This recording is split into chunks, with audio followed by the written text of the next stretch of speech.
King County residents love their pets, and there is good news on the four-legged front. Today, 9 out of 10 cats and dogs brought to King County's animal shelter will find a safe, loving home. The euthanasia rate is at an all-time low.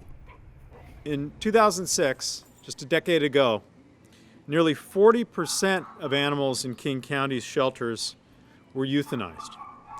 This was, and is, pretty typical especially for an open admission public shelter. But it was also simply unacceptable.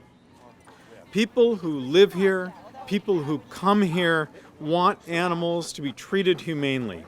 When King County began revamping regional animal services, putting more of an emphasis on spay and neuter services to reduce the number of pets coming into the shelter, it built many strong partnerships with nonprofits.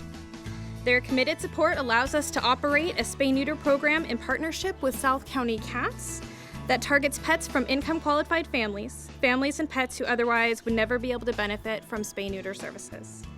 To date, Posado Safe Haven, with support from RASC, has spayed-neutered over 3,500 cats and dogs in King County. Now, a full-time manager coordinates the hundreds of volunteers who care for and foster pets until they can be adopted.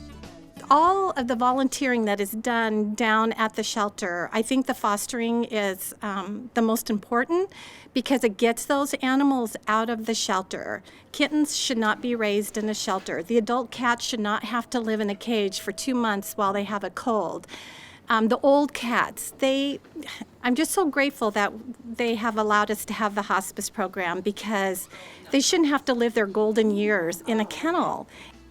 Now, it's more convenient to adopt pets in different locations, like this adoption center in Kirkland inside a Petco store.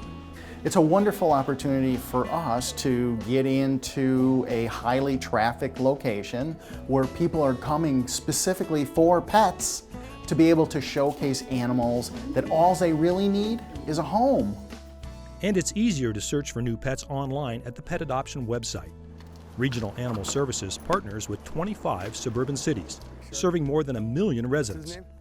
More than 2,000 cats and dogs are adopted a year, and hundreds of lost pets are reunited with their families. I can't thank the county enough for the changes that they have made. It's amazing to see the transformation that has gone on. We're committed to building every day on our success because every one of them deserves the best that we can give them. To find out more, visit kingcounty.gov/pets.